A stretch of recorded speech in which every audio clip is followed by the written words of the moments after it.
Being a representative of the United States of America in international competition is the most incredible feeling in the world. I remember being 12 years old and watching the Olympics in Atlanta and thinking, I want to be up there. One day I want to be up there on that podium. For me to represent USA is unbelievable. I'm proud to be an American. I bleed red, white, and blue. There's a lot of pride in the three letters, the U, the S, and A across your chest. We won in 2006 in the World Championships in New Zealand. We won in 2008 in the Beijing Paralympics. And right now we're seated first in the world. We're heavily favored to win. And that doesn't happen by accident. Put in the hard work and it does pay off. It really does for us. Our sport says, you know what?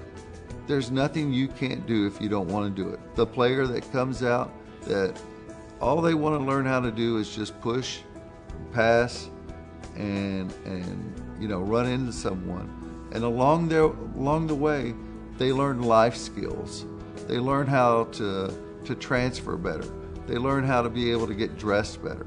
They learn how that, where people have told them, you can't do this. No just means you need to go to someone else to find yes. Wheelchair rugby's changed my life in a number of ways.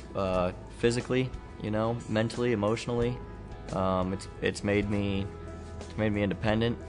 Before I got injured, I would never have achieved what I've achieved now. So when I got injured, it was a dark moment that turned into something really positive for me. When I was first newly injured, I was in all kinds of physical therapy, even mental therapy, seeing a psychiatrist.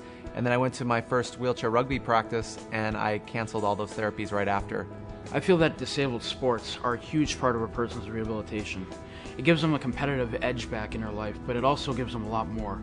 When someone gets injured, a lot of times it can be scary, it can be confusing. They don't know what the rest of their life's going to be like. They don't know how to adapt to their new situation. And they see people who are out there banging around, playing a competitive sport, traveling all over the world, being very successful not only at wheelchair rugby, but in their lives. Wheelchair rugby, it's just like any other sport. It's money driven, and it takes money to back us. We want to be able to travel the world and play the best players, and the only way you get better is to play the best talent and in the country and in the world. And so, that's a huge part of it.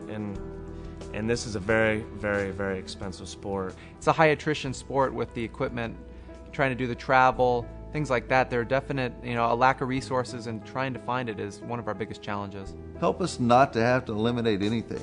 Help us to keep everything so that we can maintain the gold on top of the platform.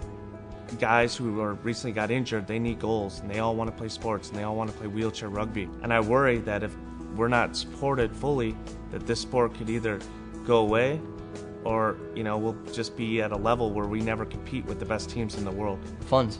The biggest dilemma that we face are funds, and we need all the support we can get.